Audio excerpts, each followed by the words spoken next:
Hello and welcome to episode 7 of the Worship Band Builder podcast, where we are working with you to lay the foundation for skillful worship. I'm Eric Roberts, and I'm joined by my lovely co-host, Emily Roberts. Thank you, Eric. Will you please tell us about your new books? Because the covers are so cute. I love them. The cover, oh, wow, she loves the covers. And right now I want to tell you about them. Actually, I really do want to. They're Play and Sing Music Theory Unlocked. And it's all about being able to understand chords and theory using memory points and patterns. You know, when I went to college, it was like something clicked when I started seeing the patterns of music theory. And so some people might think, that guy's a nerd, he likes music theory. And I just loved it.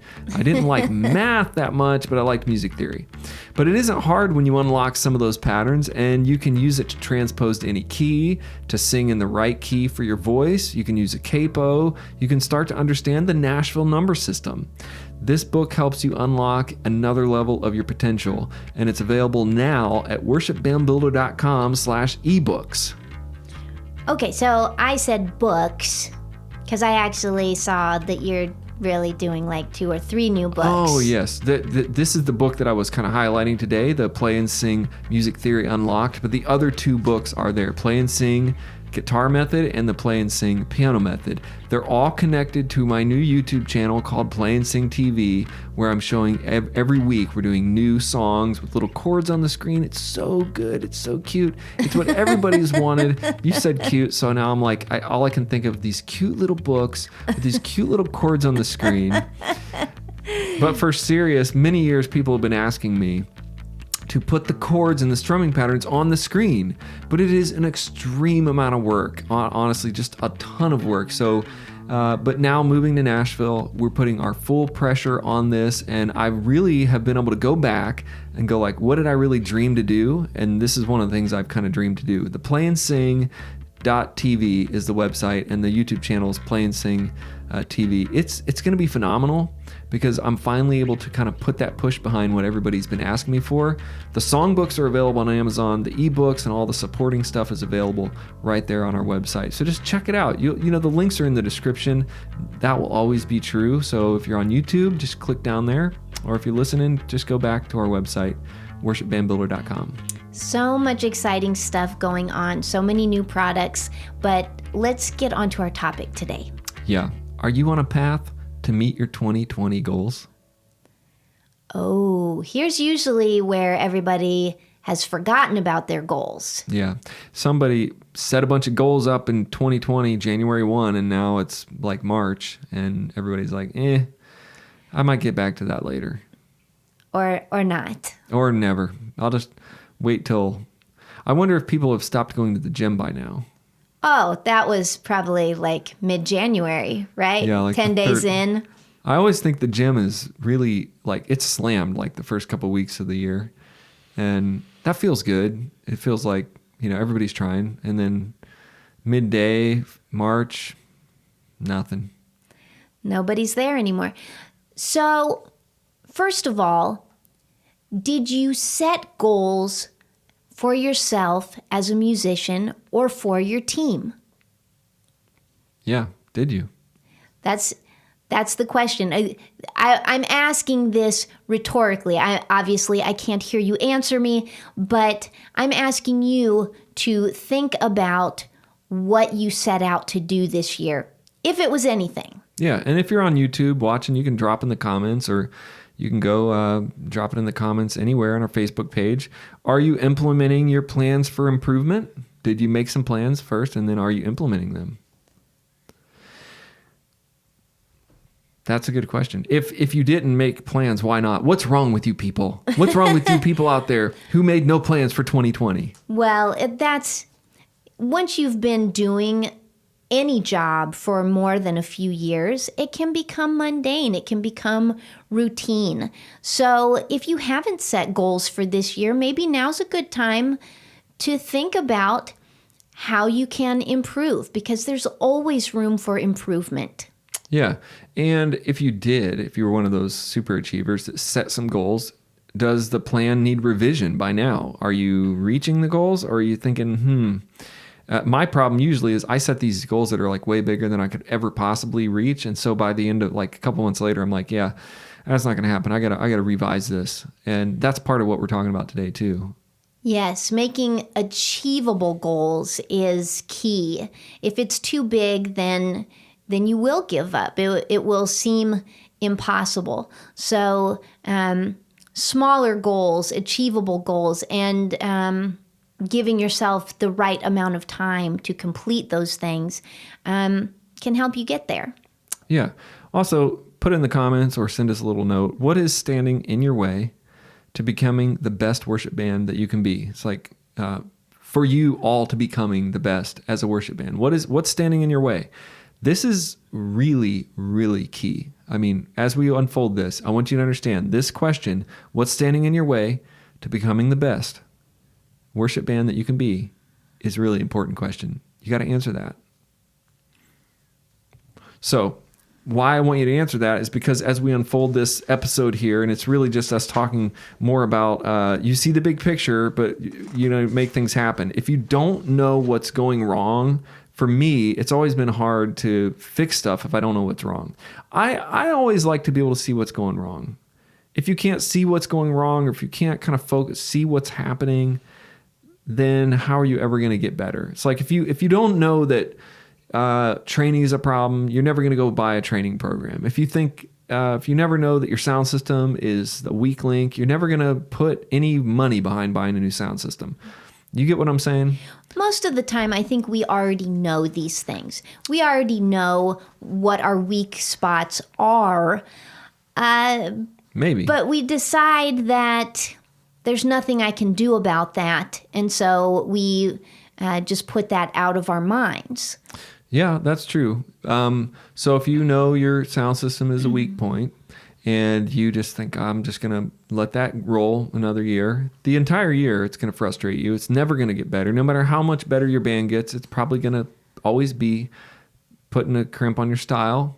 So, well, the sound system, that is an excellent example because, I mean, that is usually the culprit. That's the hard piece of this. Nobody knows how to work that monster in the back of the room, and we're always just trying to fiddle around with it and try to make something happen. A couple cables broken, a mic not working, little stuff like that just can cause a lot of problems. But I would say about that educating yourself about your particular soundboard would be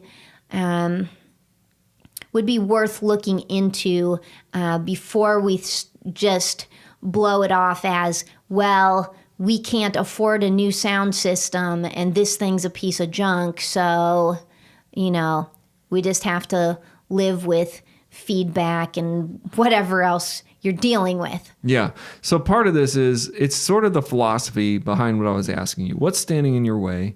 You got to see the big picture, and you got to identify weak points. If you think your sound system is your weak point, we're going to use this and roll this down the episode. If you think your sound system is the weak point, and you have to know it's the weak point, attack it as the weak point, fix it, or you're not going to be able to fix the other things. That's what I'm saying. You can't just, a lot of people, especially in the sound, they'll say like, our sound system just messed up. That's all it is. That's it. Oh, I don't know. Our sound system's just wrong. Or they'll say, I don't know. Our room's just too big. There's too much stuff bouncing off the walls. When There's really, just nothing we can do about it. Yeah, is the bottom line. the bottom line is, that's what I was trying to get to in my mind when I was trying to get that thought out, is they just go, well, it's the problem with the subs. The subs just are never loud enough. That's a problem, and they just kind of live with it. So identify the weak point and try to get that one thing better over time. What if you're not the mechanical type? Can you maybe find a volunteer that is more suitably inclined? Yes, and many of you guys out there leading worship can't even adjust a compressor, or you don't know how to fix gains, or you've not even trained yourself to do that basic stuff. So you're always going to feel like, I don't know what's going on with that. because I don't know about it. And I think, no, you got to change that mindset. And that's what this is about. You got to identify the weak points and get better one thing at a time. Now, if you think there's no way I'm ever going to be able to understand that soundboard, then you got to find somebody to help you fix the soundboard. But you have to identify that, put that in your goal and say this year. And that's a good point, because it doesn't happen overnight. A sound system fix could take a couple months, could take 6 months, it could take a year. But here's what I've found. You write it down. You say, our sound system is terrible. Our subs are this, or our soundproofing is wrong. And this is the problem. This is the main problem this year. And I'm going to fix that. Now, 6 months from now, you're going to wake up and you're going to go to church on Sunday morning and things are going to sound really good. And you're going to be like, wow, we got that one sub fixed. And that was the biggest problem. And now our whole sound system sounds good. So it's about dialing in on each part of this and then fixing that part individually, systematically. So we're focusing on the sound system as an example here. But you're saying in general, do we attack the biggest problem first? I like to attack biggest problems. And building a stronger, bigger team, it takes time and it's going to come in waves. So let's say the biggest problem is that your drummer is too loud. That's a big problem. Oh, that's... So yes, we've heard that one many times. Yeah, in terms of your sound system, if your drummer is too loud all the time, no matter how good your vocalists are, it's going to be hard to hear those vocalists. You're not going to get a good vocal blend. There's going to be a lot of problems. So you got to look at this as a leader and as you're pioneering this program in your church. Okay, the drums are too loud. That is a problem that is not going to go away, and you're not going to fix other smaller problems. I wouldn't know if I'd call them smaller, but like our vocalists aren't singing on key. Well, they probably can't even hear themselves because the drums are too loud. This all stacks up. And that's why I said in my notes here, and these are our show notes, you can get all these on our website. And you can actually get the transcript of the podcast too. But it comes in waves. So the first wave might be you fixed a sub and now you can hear the bass and everything sounded good. Now the next phase, maybe a couple months later, you're like, okay, we got an electric drum kit. We solved a problem with the drums. One solution might be you got the electric drum kit. And that's not the only solution to drums that are too loud, but that is a potential solution. Right. It's not the only solution, but you go like, okay, that's sometimes it's the easiest solution, and a lot of people would gravitate towards it. I have different thoughts, but hey, whatever's easy, whatever's going to take you to the next level. Now, all of a sudden, you can hear the drummer, you can hear the vocalist. And each time you do this, a wave of more excellence starts piling up. Like now we've got a better sub. Now we've got a drum set that isn't so loud. So now we can hear our guitar player can hear to play on rhythm. He's playing on rhythm and our singers are being heard. This is what it takes to build excellence in your worship ministry. Okay, so you can take this and apply it to every single problem. And Emily's right. I would attack the biggest problem. For me, I always have felt like, now I have been gifted in the area of music. So I'll go into the scenario and immediately I'll be like, something's bothering me the most. This is bothering me the most. And that's what I will kind of weirdly be fixated on. Like, these drums are so loud, I can't even think. That's what I'm thinking. And so I'm thinking, whatever we got to do to fix that, and we fix it. So part of being a good leader and building excellence is sort of having that skill set in yourself, developing that skill set in you to go, you know what, I'm smart enough to know that if we just fix these drums, like all 4 other problems are going to be solved. I feel like as we're talking about this, that really probably the key to working towards excellence is simply determining that these are not unsolvable problems, to overcome the mindset that that's just the way it is. There's nothing to be done about that. We just have to live with it. Right. If you have that mindset, then you should probably just take a break, let somebody else try. And that's okay too. If you can't handle that over time, the long term. I have noticed in the ministry that I've been in and in the struggles that I've been in, that the excellence comes in waves. It's a little bit bigger and a little bit bigger and a little bit bigger. It's a building block thing. It isn't like one day you're kind of stinky and everything's just out of mess, and the next day you're like, bam, we're the best band ever.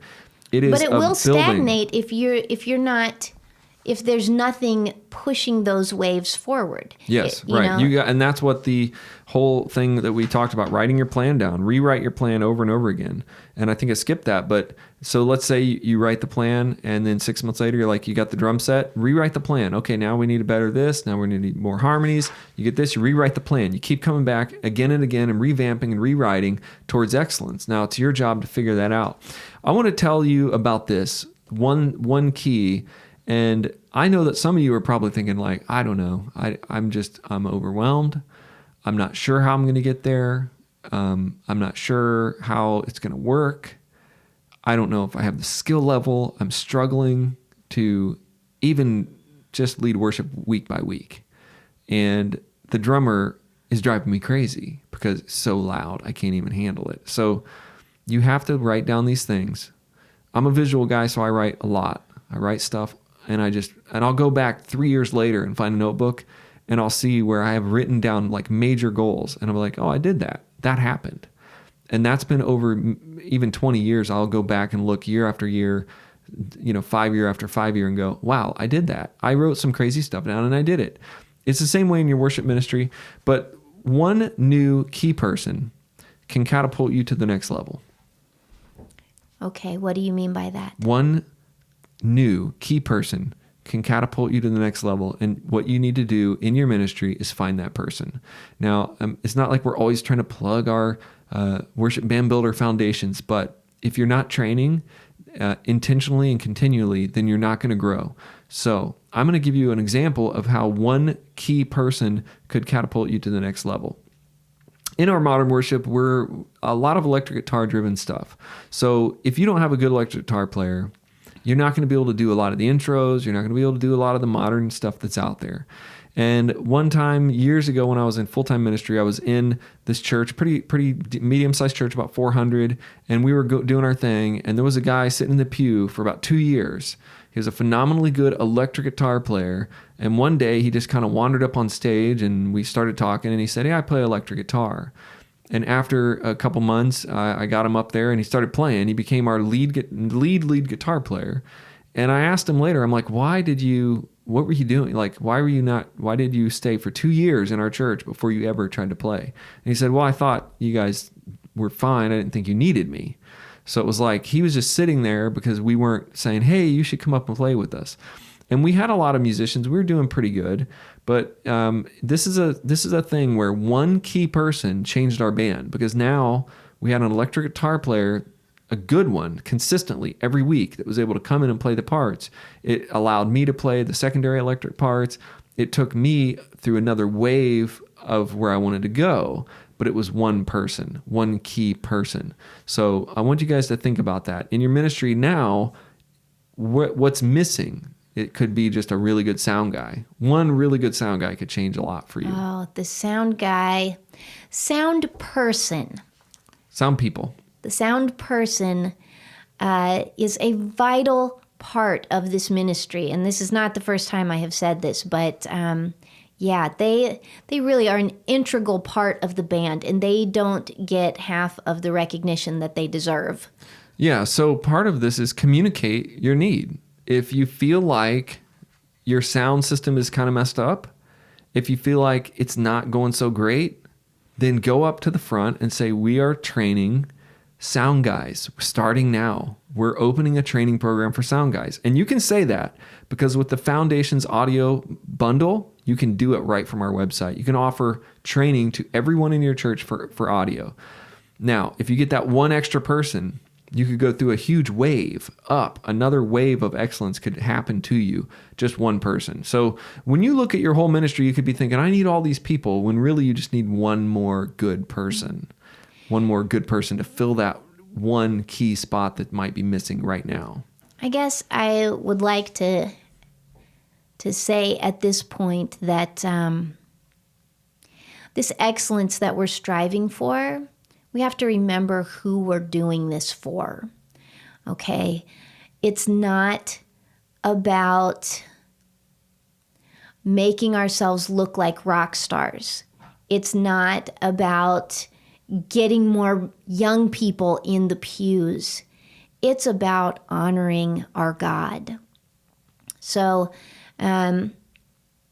do everything as unto the Lord. Let's strive for this excellence for God, for His glory, and do that with joy.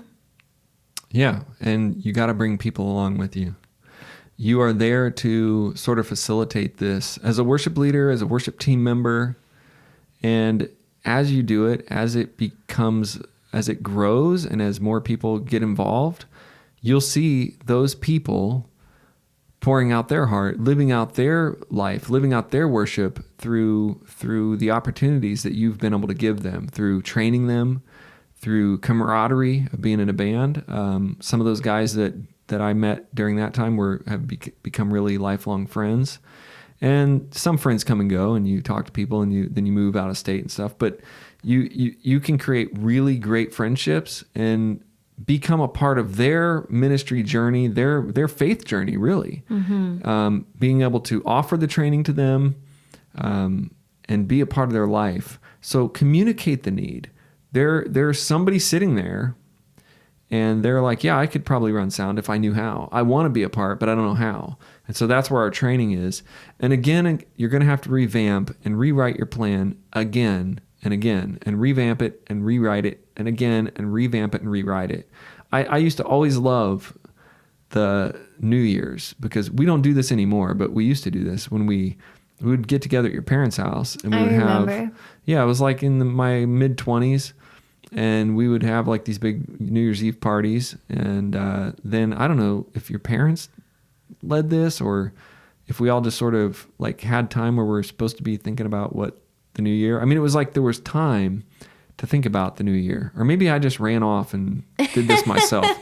I'm making stuff up, people. I just had my little paper, but we did have a few times where as a family, they would like write down your goals or something. And I think that, or I just did that. They would have communion to start the year, and maybe there was a time of reflection within that. Yeah, so I think it was pretty cool, because it was like, if you just let the year kind of come and go and you don't really stop and think, what do I want to do this year? It's kind of cool, the beginning of a new year, the beginning of time. It kind of gives us all that, yes, you can start over, but you can start over right now. You can start over any time of the year when you get out a clean piece of paper and you say, what do I want to do next? What is really messing with my ministry? What are really the weak points? Where's the cracks? Where are the holes? And what do I want to fill? Not tomorrow, but like this year, this quarter, this season, I'm gonna fix this. I've always grown in excellence in waves over time by revamping and rewriting and revamping and rewriting. And I wake up one day and I'm like, oh, this is pretty good. And you can kind of see it coming true. It's all about, I think it's having a vision. One of my favorite scriptures is, where there's no vision, the people perish. And I always used to think about vision, and I was thinking about how I see what I want to happen, and then just pushing forward. If it's worth happening, if it's worth doing, it's going to take that extra time. But it'll be so worth it. Yeah, so at the end of this episode is a little different, and I forgot to tell you this at the beginning, but we are going to pray for you. We're going to pray for you. You can write down your goals. We're going to pray for you right now before we end the episode today, that you can take encouragement, and that you can write down some new goals, and that you can have the clarity of mind to see what's coming next and what God has for your church and your ministry, and that you can do this all, like for Emily said, for God's glory, to be skillful. That's what the Bible tells us, to sing a song, to play skillfully for the Lord, and that's what you should be doing. So keep pressing on, keep rewriting, keep revamping, but we're going to pray over you right now. You want to do that, Emily? Sure. Lord, thank you for each listener that has been on this journey with us and is listening today. I pray that you would give them insight, and that you would give them the ambition, the motivation to move forward, and the capability. And Lord, where they don't have the capability, bring volunteers to them. Help them to work together as the body of Christ to raise the voice of worship on the earth. In Jesus' name, amen. And thanks for listening. We will see you on the next episode.